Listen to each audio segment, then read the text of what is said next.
So, till now we have studied about the conductive mode of heat transfer. Now we will start convective heat transfer. So, as you all know that in the conductive mode of heat transfer, when there is no movement of the molecules, so we say there is no relative movement of the molecules. Whereas in case of the convection, heat transfers occurs as a result of movement of the fluid on a macroscopic scale.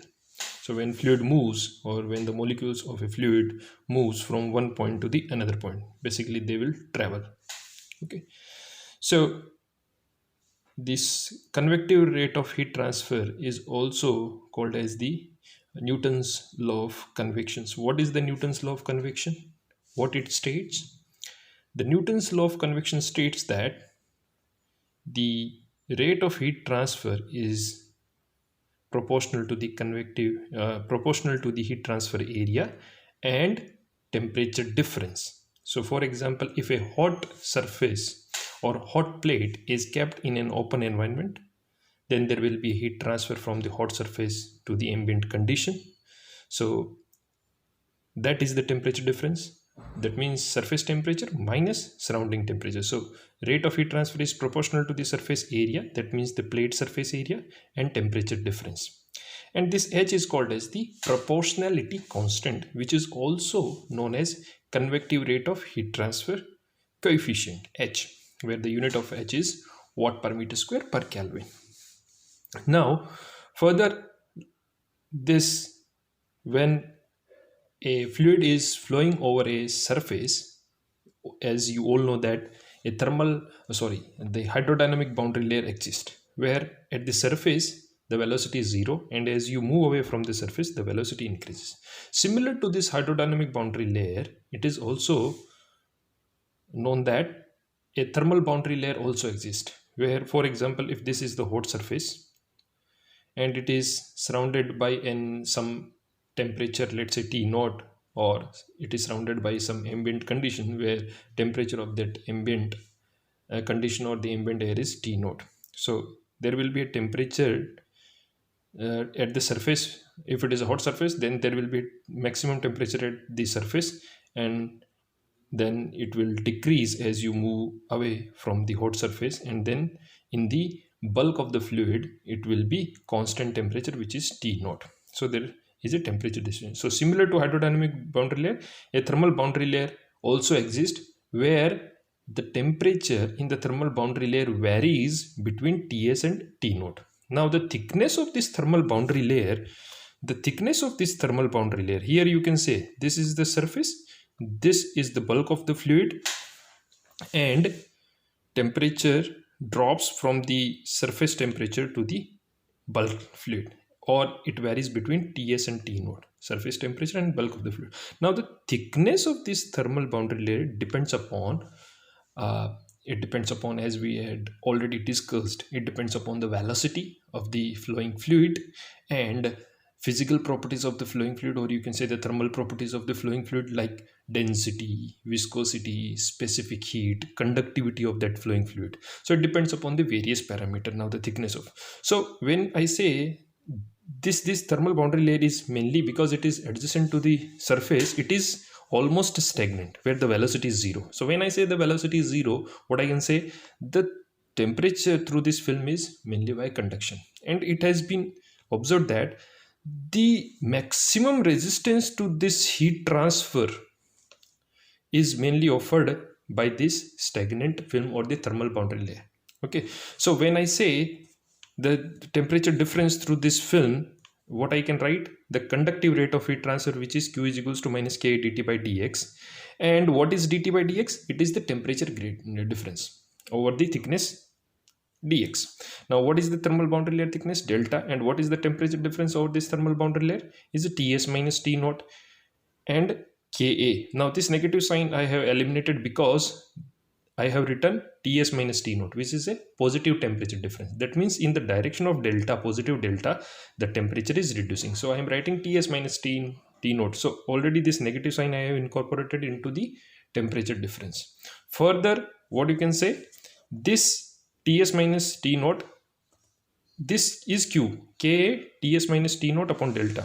So q by a, which is the heat flux, is equals to k into ts minus t naught upon delta. So this k by delta is nothing but convective heat transfer coefficient. So here you can see that h is proportional to the conductivity of that fluid and inversely proportional to the thermal boundary layer thickness. Now the thickness of this thermal boundary layer depends upon, as I had already told you, it depends upon velocity. It depends upon the thermal properties of the flowing fluid like density, viscosity, specific heat, conductivity of that flowing fluid. Now I will take an example. For example, there is a double pipe, and in the double pipe, the inner pipe is surrounded by another pipe. Okay, one pipe is covered by another pipe. So one of the fluid is flowing through the inner pipe. Let's say hot fluid is flowing through the inner pipe and cold fluid is flowing through the annular space, or you can say on the outer side of the inner pipe. Cold fluid is flowing. So what is happening? The heat will transfer from hot fluid to the cold fluid, and in that process it will pass through several resistances. And what are these resistances? The first resistance is offered by the, or what you can say, there will be different mode of heat transfer when the heat is transferred from hot fluid to the cold fluid. What are these different mode of heat transfer? The first is convective heat transfer, or what you can say, the heat will transfer, or the heat will first pass through one first resistance, and that is the convective resistance. Inside convective resistance, and what is that? 1 upon HI. Now this HI is the inside convective heat transfer coefficient and AI is the inside surface area. So the first resistance is convective resistance. Second is conductive resistance, which is offered by the pipe wall. And what is that? In case of the cylinder, as you know, the conductive resistance is, you can represent either in terms of X upon Ka M, where Am is mean resistance, log mean resistance, or you can represent the conductive resistance in terms of, for the cylinder, L log of R2 upon R1 upon 2 pi KL. Okay, and the third, first it passed through the inside convective resistance, then conductive resistance, then again outside convective resistance. So in the process of heat transfer from hot fluid to the cold fluid, it will pass through 3 resistance, and all these resistances are in series. Okay, so the total resistance is, so in general, the overall rate of heat transfer Q is equals to the overall temperature difference delta T divided by total thermal resistance, and this total thermal resistance is sum of these 3 resistances. So now we are going to discuss individual and overall heat transfer coefficient. So for that, consider that a hot fluid is flowing through a circular pipe and a cold fluid is flowing on the outside of a pipe. The heat will flow from the hot fluid to the cold fluid through a series of resistance. Okay, now in this picture you can understand, this is the pipe wall, this is the inside surface, and this is the outside surface. Let's say the temperature of the hot fluid, which is inside of the pipe, is Ti or T1, and the temperature of the cold fluid is T4. So the heat will transfer between T1 and T4, and in that process it will pass through several resistance. First is convective resistance 1 upon HI. Then it will pass through the conductive resistance, which is ln of R2 upon R1 upon 2 pi KL, where R2 is the outer radius of the pipe and R1 is the inner radius of the pipe. And then again it will pass through the outside convective resistance, which is 1 upon H naught A naught. Okay, so what is Q? Overall heat transfer can be represented as delta T upon RTH, and RTH is total thermal resistance. Delta is the overall temperature difference, which is T1 minus T4. Now the first is convective heat transfer through this film is HI into T1 minus T2. Okay, T2 is the surface temperature, or the temperature at the inner surface of the pipe.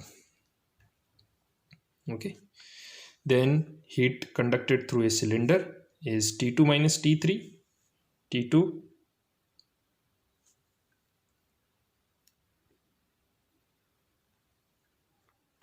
T2 minus T3 up into 2 pi KL upon ln of R2 upon R1. So ln of R2 upon R1 upon 2 pi KL is nothing but conductive resistance, like this. This is the conductive rate of heat transfer. Ln of R2 upon 2 pi KL is the conductive resistance. Then through the from the outer surface to the surrounding fluid, which is again via convective. So Q3 is equals to H naught A naught T3 minus T4, and the resistance is 1 upon H naught A naught. And at steady state, whatever the heat which is started from this point, it must pass through this, and then subsequently it must go through the wall, and then it must pass through the convective outside convective film. So at steady state, Q1 is equals to Q2 is equals to Q3. And what you can write? You can write this expression. T1 minus T4 is equals to Q1 upon HI AI plus Q2 upon KAM upon XW plus Q3 upon. That means I am doing the summation. Okay. Now this AM is nothing but, you just keep in mind, it is for pi cylinder wall. So it is log mean area. Okay. That we had already discussed when we were doing the conductive rate of heat transfer, or when we were doing the calculation of the conductive rate of heat transfer from a pipe wall. So at steady state, Q1 is equals to Q2 equals to Q3 is equals to Q. On further simplification, what you will find that Q is equals to this, and then you can represent this. This is nothing but, when you will see, this is nothing but overall heat transfer coefficient. So in terms of the overall heat transfer coefficient, you can write 1 upon H naught. Okay, so either you can represent your overall heat transfer coefficient based upon the inside area or outside area. If you want to represent it based upon the outside area, you will get this expression for the overall heat transfer coefficient. Okay, on further simplifications, we will get this expression for the overall heat transfer coefficient based upon the outside heat transfer surface area. That means based upon the outer surface area of the pipe. This we had already derived. I think we had already discussed this many times during the classroom also. So why I want to discuss this, that when we were discussing about heat transfer in the or heat transfer in different type of the heat exchangers, such as double pipe heat exchangers, cell and tube heat exchangers, we always write the overall heat transfer expression in terms of overall heat transfer coefficient. And what is that overall heat transfer coefficient? It is the combination of individual heat transfer coefficients, convective coefficients and convective coefficient. So basically this reciprocal of this overall heat transfer coefficient is what?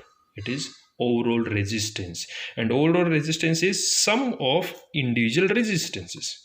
So 1 upon U naught is overall resistance, and it is sum of individual resistances. Okay, so here I will stop my first small 30-minute lecture. We will again start with the different lecture.